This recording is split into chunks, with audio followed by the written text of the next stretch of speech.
Coming up tonight, it's a story allegedly worth some $79 billion. $79 billion. The AreDerekRolle Kelly ordeal recently rocking headlines in the country as concerns over whether the inheritance from a rich white deceased couple is for real. Government breaking its decades-long silence, saying it is absolutely not true and there are no such documents to substantiate the claims. But beyond the headlines exclusive suggests otherwise. Tonight, the first part into our investigation, what we have uncovered, what some of the fine print show. You may be surprised, as our findings could cause you to take a closer look. What is the deal with the AreDerekRolle Kelly story? Government says it's all a lie. See, folks, history will not repeat itself. Yesterday, it was AreDerekRolle and his family. Now today, it's you and it's me. The government, that's lie. Follow closely. But the estate tonight proving otherwise. Good evening, everyone. I'm Cliff Watson, and welcome to this special show tonight. Well, AreDerekRolle Kelly, now deceased, was the man who allegedly came into an inheritance said to reportedly be around $79 billion. You heard me, billion. AreDerekRolle estate was worth $79 billion with a B. This time, though, it's $20.1 billion. Also, $156 billion annually that the Bahamas have the potential to bring in that belong to you and me. See, folks, it's the same game, just different players. It's the poor man, the small man, and the peasants is what they call us, fighting for what rightfully belongs to us. It's called classism. It means that they believe that they are of a higher class than us. And if they were to give us our money, we would move up in status to them. There why you have nothing. Classism is prejudice or discrimination based on social class. It involves the systemic oppression of lower-income individuals by those with more wealth or social status, often manifesting through unfair treatment, stereotypes, and unequal access to resources. It's a story that rocked the nation in the late 90s, but eventually faded away after it wasn't clear whether this money was actually for real or not. Now, recently, the story surfaced back into the media. But for his family and the estate, they never stopped fighting to get this reported money that they say was owed to them. It's been an uphill battle and a tough fight. Well, last month, the Finance Minister and Deputy Prime Minister Peter Turnquest. So, in reference to the AreDerekRolle situation, it was Deputy Prime Minister and Minister of Finance, Peter Turnquest.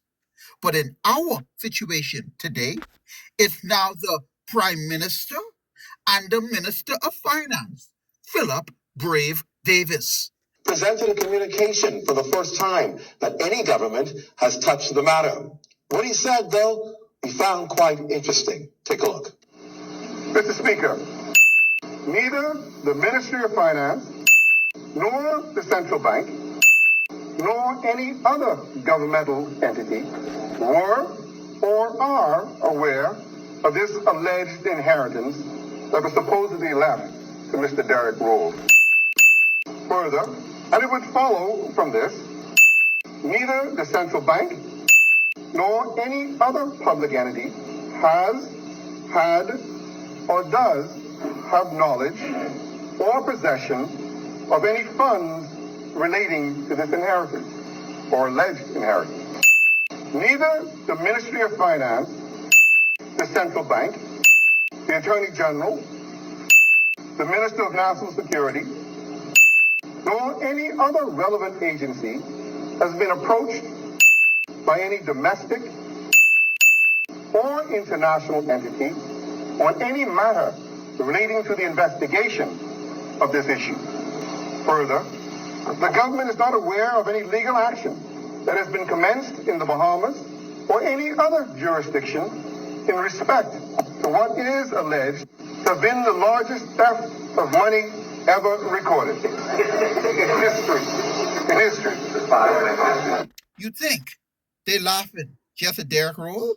Right now, as you listening to this voice note, they sitting down, laughing their tails off at first their party supporters, every PLD supporter, every F&M supporter, and the masses of Bahamians in the country, whilst the trolls, the misinformed, are fighting on their behalf in these groups because they are misguided. They swinging their own supporters as it relates to the sovereign wealth funds.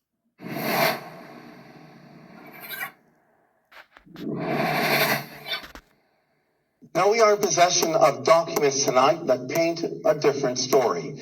Communications from lawyers and the central bank, as well as Royal Bank, back and forth between lawyers and financial institutions. Take a look at this first piece of document that we have here. Obviously, a communication to the Deputy Prime Minister himself.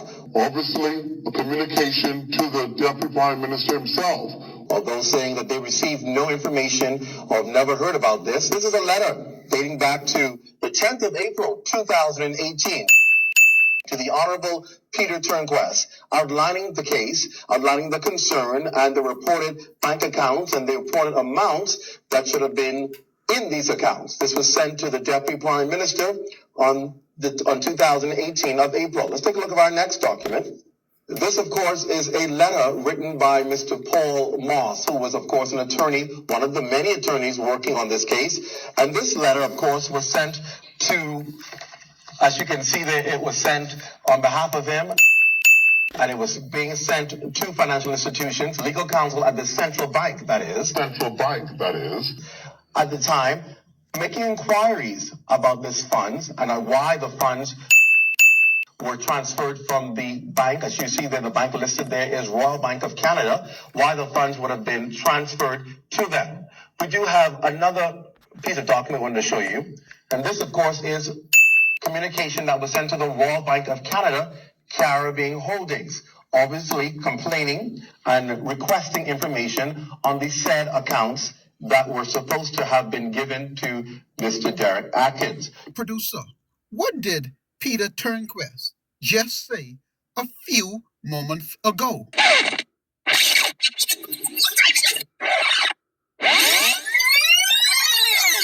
Neither the Ministry of Finance, nor the central bank, nor any other governmental entity were or are aware of this alleged inheritance that was supposedly left to Mr. Derek Rolle. Further, and it would follow from this, neither the central bank nor any other public entity has, had, or does have knowledge or possession of any funds relating to this inheritance or alleged inheritance. Neither the Ministry of Finance, the central bank, the Attorney General. Now, we want to pause right there because what's important here is allegedly there was no communication. But we're now seeing there has been some significant amount of communication. But that wasn't it. Minister of Finance, Peter Turnquest, went further.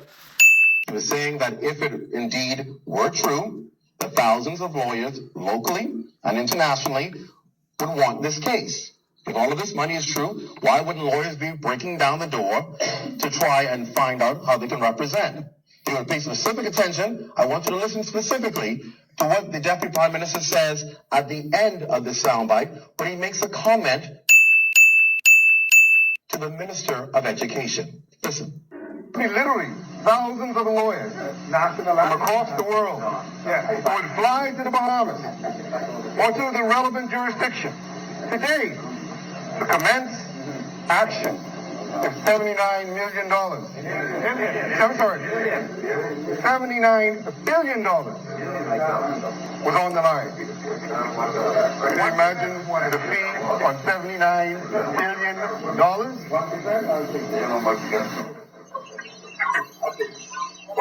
I'm sure you could minister today.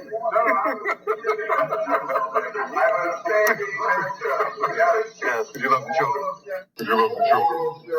Now, you heard the last last comment, because you love the children. He was obviously speaking to the Minister of Education. What's interesting is the Rolle family claims that one of their last lawyers who was on the case is now the Minister of Education, Jeff Lloyd. The same man who the finance minister, as you heard there, turned and made his remark in the House of Assembly grinning. Look at this graphic here. This graphic we're going to present to you is a communication that was sent to the court. A communication sent to the court by the estate's attorney. Go to the second page of that graphic, and you will see the signature of that attorney. That documentation you see on your screen is what I'm holding in my hand.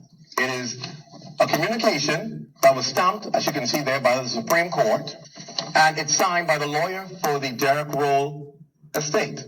This is a signature of the attorney. The attorney is Jeff Lloyd, the same minister that sat next to the Deputy Prime Minister who made this communication in Parliament, and even the Deputy Prime Minister pointing out to him, even you would want to take the case, but you love the children too much. Little did the Deputy Prime Minister know, Jeff Lloyd was already dealing with the case. Jeff Lloyd, as you would see, signed this document that was sent to the Supreme Court. He was the attorney, and the estate has confirmed to us this was this filing was of course done, as you can see the stamp on the original document, February of 2017. February of 2017. That would have been right before the general elections. The family said after the general elections, they alleged that Mr. Jeff Lloyd came to them and said, I can no longer continue with this fight because I am now a member of the government. What I find so interesting, though, is Minister Lloyd sat in the Parliament while the Deputy Prime Minister spoke about this and never said, I've been involved in this. I was the attorney for this man. I am aware of actions being taken. If this is indeed not true, that this is all a story of lies, then why would Minister of Education Jeff Lloyd, before going to Parliament, be the lawyer of somebody seeking to get all this money if it's indeed a fabricated story?